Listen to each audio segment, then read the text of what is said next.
ఈ round table సమావేశానికి విచ్చేసినటువంటి ఓపికగా వింటున్నటువంటి మా పాత్రికేయ మిత్రులకు, కెమెరా పర్సన్స్కి, ఈ రౌండ్ టేబుల్ సమావేశాన్ని వీక్షిస్తున్నటువంటి లక్షలాది మంది తెలంగాణ పేరెంట్స్కి, స్టూడెంట్స్కి అందరికీ కూడా హృదయపూర్వకంగా నమస్కారాలు తెలియజేస్తాము. ఇవాళ వాస్తవానికి ప్రతి ఒక్కరం ప్రపంచవ్యాప్తంగా సమానత్వం కోసం కానీ, స్వేచ్ఛ కోసం కానీ, కనీస మానవ విలువలు ఈ ప్రపంచంలో వర్ధిల్లాలి అంటే, ప్రతి ఒక్కరం కూడా ఇంటలెక్చువల్గా ఎంతో కొంత డెవలప్ కావాలి అంటే కంపల్సరీ విద్య అనేది ఉండాలనేటటువంటి ఆలోచనకి ప్రపంచవ్యాప్తంగా అందరం కూడా వచ్చాం. అది బీద దేశమా, గొప్ప దేశమా, అమెరికా లాగా క్యాపిటలిజంని ఎంకరేజ్ చేసే దేశమా, లేకపోతే లిబరల్ ఐడియాలజీతో ఉన్న దేశాల అన్నటువంటి భేదం లేకుండా ప్రతి ఒక్కరం కూడా చదువుకు చాలా ఇంపార్టెన్స్ ఇస్తున్నటువంటి సందర్భాన్ని మనం గమనించుకోవాలి. మరి చదువు ఫార్మాట్ ఏంది, ఫార్మల్ ఎడ్యుకేషన్ సిస్టమ్ ఏంటిది, ఆ ఫార్మల్ ఎడ్యుకేషన్ అనేటటువంటిది అది ఆ పిల్లల్ని కన్నా తల్లిదండ్రుల బాధ్యత మాత్రమేనా, లేకపోతే మొత్తం యావత్ సమాజాన్ని నడిపించేటటువంటి ప్రభుత్వాల బాధ్యతన అనేటటువంటిది పెద్ద ప్రశ్నగా ఇవాళ ప్రపంచమంతా మిగిలిపోయింది. అంటే ఎడ్యుకేషన్ అండ్ హెల్త్ అనేది social obligation of a government అని బలంగా నమ్మినటువంటి ప్రభుత్వాలు ఉన్న చోట ఫ్రీ ఎడ్యుకేషన్, ఫ్రీ హెల్త్ వస్తుంది. అట్లా నమ్మకుండా మీరు మీ బాధ్యత మీరే తీసుకోవాలి, మీ ఇల్లు, మీ పిల్లలు, మీ సంసారం, మీ బాధ్యత మీరే తీసుకోవాలి, మీరేమైపోతే మాకేంది, ఒక వ్యాపార ధోరణి పెరిగిపోయి విద్యను అమ్ముకున్నా సరే మేము నిమ్మకు నీరెత్తినట్టు చూస్తూ ఉంటాం అనుకునేటటువంటి ప్రభుత్వాలు ఉన్న చోట హెల్త్ ఎడ్యుకేషన్ కోసము ఇందాక వెంకటరెడ్డి గారు చెప్పినట్టు పంజాబ్లో పిల్లలు పార్ట్ టైంగా మద్యం అమ్ముకునేటటువంటి పరిస్థితి కూడా వచ్చిందని చెప్తుంటే ఎంత దారుణమైన పరిస్థితి యావత్ దేశంలో ఉన్నది. ఇందాక తమ్ముడు లక్ష్మణ్ మాట్లాడుకుంటూ అన్నాడు ఏమని, ఇక్కడ ఉన్నటువంటి విద్యా సంస్థలలో చాలా సంస్థలు రాజకీయ నాయకులు ఉన్నాయి. కేవలం తెలంగాణలో కాదు, యావత్ భారతదేశంలో ఉండేటటువంటి విద్యా సంస్థల్లో కూడా కేవలం వ్యాపార ధోరణితో పెట్టినటువంటివి, అందులో మెజారిటీ శాతం రాజకీయ నాయకులకు సంబంధించినటువంటి ఉన్నాయనడంలో ఎటువంటి అబద్ధం కూడా లేదు. అది కరెక్టా కాదా, అలా ఉండడం వల్లనే నష్టం జరుగుతుందా అంటే దానికి చాలా డెప్త్గా మనం ఆలోచించుకోవాల్సినటువంటి అవసరం ఉంది. అయితే ఎన్ని ఆలోచనలు చేసినా సొల్యూషన్ కావాలి. ఫస్ట్ ఆ సొల్యూషన్ ఏంటిది అని అన్వేషించడానికే ఇవాళ మనందరం కూడా ఇక్కడ కూర్చున్నాం.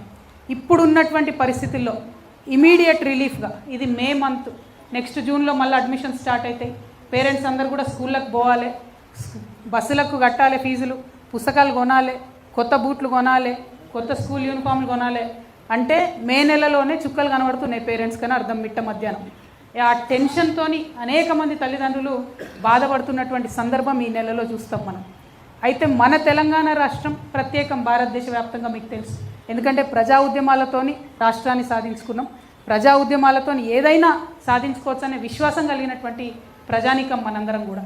కాబట్టి రాష్ట్రం వచ్చిన తర్వాత తిరుపతిరావు గారి కమిషన్ వేయడం జరిగింది. ఆనాడు ఉన్నటువంటి బీఆర్ఎస్ ప్రభుత్వం తిరుపతిరావు గారి కమిషన్ అధ్యయనం చేసింది, రిపోర్ట్ ఇచ్చింది. కానీ బీఆర్ఎస్ ప్రభుత్వం ఎప్పుడూ కూడా ఫీజు రెగ్యులేషన్కి సంబంధించి ఒక్క అడుగు కూడా ముందుకు వేయకపోవడం అన్నది నిజంగా కూడా మనందరం బాధపడాల్సినటువంటి అంశం. సరే, కొన్ని గురుకులాలు పెట్టినాం కాబట్టి మేము ప్రైవేట్ వాళ్ళు ఎట్లా దోచుకున్నా వదిలేస్తామనేటటువంటి ఏదైతే ఒరవడి ఉందో అది కరెక్ట్ కాదు. గురుకులాలు పెట్టడం వల్ల కొంత లాభం జరిగింది, అందులో అనుమానం లేదు. కానీ ఆ పర్సంటేజ్ తీసుకొని చూస్తే ఇవాళ దాదాపుగా ఒక 64 లక్షల పైచిలకు విద్యార్థులు మన దగ్గర చదువుకుంటూ ఉంటే, గురుకులాలు ఉన్నా ప్రభుత్వ పాఠశాలలు ఉన్నా కూడా 64 నుంచి 75% వరకు, అంటే ఒక్కొక్క జిల్లాలో వేరియేషన్ ఉన్నది. 64 to 75% of the students in Telangana అందరూ కూడా ప్రైవేట్ పాఠశాలకు పోతున్న పరిస్థితి ఉన్నది. మరి ప్రభుత్వ పాఠశాలలు బాగుంటే, గురుకులాలు అన్నీ బాగుంటే మరి ఎందుకు ఇంతమంది ప్రైవేట్ పాఠశాలకు పోతున్నారని మనల్ని మనం అడగాల్సినటువంటి అవసరం. సరే, అదొక చర్చ అనుకుంటే, ఇప్పుడు ప్రైవేట్ పాఠశాలకు పోతున్నారు కాబట్టి పోయేటటువంటి ప్రైవేట్ పాఠశాలలు బాధ్యతాయుతంగా ఉండి పేరెంట్స్ యొక్క వీక్నెస్, అంటే నా బిడ్డ బాగా చదువుకోవాలి అనేటటువంటి ఒక ఆతృత, అది వీక్నెస్ కింద పరిగణించి దాన్ని ఎక్స్ప్లాయిట్ చేసి దాన్ని వ్యాపార ధోరణికి తీసుకెళ్తున్నటువంటి పాఠశాలలు, ముఖ్యంగా కార్పొరేట్ పాఠశాలలను మాత్రం నియంత్రించాల్సినటువంటి అవసరం ఉందనేది నిర్వివాదమైనటువంటి అంశం. మరి నియంత్రణ చేయాలి అంటే మే నెలలోనే నేను మీ అందరి ముందు డిమాండ్ చేస్తూ ఉన్నా, మీ అందరి సమక్షంలో కాంగ్రెస్ గవర్నమెంట్ని డిమాండ్ చేస్తూ ఉన్నాం. మీరు ఏదైతే చెప్పారో, మేము కొత్తది ఏం అడుగుతలేము, మీరు ఏదైతే చెప్పినరో ఫీ రెగ్యులేట్ చేస్తామని చెప్పినరో తక్షణం మీరు ఆ గవర్నమెంట్ ఆర్డర్ ఇప్పుడు ఇవ్వండి. మీరు చట్టం పెట్టడము, అసెంబ్లీ చేయడము అవన్నీ తర్వాత. ఎందుకంటే నొప్పి ఉన్నప్పుడే మందు కావాలి. ఇప్పుడు పేరెంట్స్కి మే నెలలో బాధ ఉన్నది, నొప్పి ఉన్నది, తీవ్రత ఉన్నది.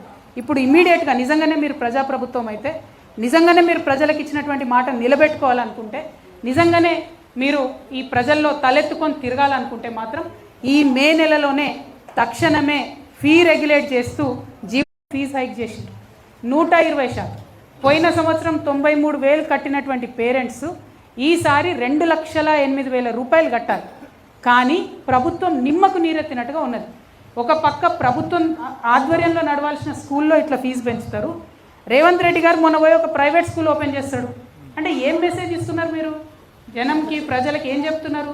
మా ప్రభుత్వానికి స్కూల్ నడపడం చేత కాదు, ప్రైవేట్లో మీరు స్కూల్ పెట్టుకోండి, దోసుకోండి అని చెప్తున్నటువంటి పరిస్థితి. నేను ముఖ్యమంత్రి గారిని సూటిగా డిమాండ్ చేస్తూ ఉన్నాను. హైదరాబాద్ పబ్లిక్ స్కూల్ అనేటటువంటిది ప్రభుత్వం ఇచ్చినటువంటి భూమిలో నడిచేటటువంటి సంస్థ. అందులో ఉన్నటువంటి భూమిలో ఒక 30 ఎకరాలని కొట్టేయడానికి ఆ కమిటీ ప్లాన్ వేస్తున్నటువంటి విషయం మీకు తెలుసు, మాకు తెలుసు, అందరికీ తెలుసు. వాళ్ళందరూ ప్రభుత్వ పెద్దలు ఉన్నారు, ముఖ్యమంత్రి గారి బంధువులు ఉన్నారు. మరి మీరు చర్యలు తీసుకుంటారా, తీసుకోరా అని సూటిగా నేను డిమాండ్ చేస్తున్నాను. ఇంకా దారుణం ఏంటంటే ఆ హైదరాబాద్ పబ్లిక్ స్కూల్లో ఒకటే అధికారి ఉన్నది. ఆమె 14 సంవత్సరాల నుంచి ఒకటే పోస్ట్లో ఉన్నది. ఉండి ఈ కొత్తగా ఎవరు బోర్డు మెంబర్ వచ్చినా వాళ్ళకి నేర్పిస్తారు అన్నట్టు, ఎట్లా అవినీతి చేయాలి, ఎట్లా సీట్లు అమ్ముకోవాలి, ఎట్లా బయట దేశాలు ఉన్నటువంటి సత్య నాదెల్లా లాంటి వాళ్ళు ఇక్కడ చదువుకొని పోయారు. Satya Nadella is alumni of Hyderabad public school. So ఇప్పుడు ఏంది, ఆయన వచ్చి ఇక్కడ డొనేషన్ ఇచ్చిపోయింది మొన్న. ఆ డొనేషన్ లెక్కలు ఏమైపోయినాయంటే తెలియదు, ఎవరు చెప్పరు. అనేక మంది హెచ్పిఎస్ అల్యూమినీ డొనేషన్స్ ఇస్తే నో అకౌంటబిలిటీ, జీరో అకౌంటబిలిటీ. గొప్ప గొప్ప వాళ్ళందరూ, ముఖ్యమంత్రి గారు చుట్టాలందరూ ఆ కమిటీ నిండి ఉన్నారు. విద్యాశాఖ మంత్రి మన కర్మగాలి ముఖ్యమంత్రి గారే ఉన్నారు. కాబట్టి నేను వారిని డిమాండ్ చేస్తున్నా, you should please immediately review what is happening in HPS మీద రివ్యూ చేయాలి. హైదరాబాద్ పబ్లికేషన్ మీద ఖచ్చితంగా పబ్లిక్ స్కూల్ మీద ఒక స్టాండ్ తీసుకోవాలని నేను డిమాండ్ చేస్తున్నాను.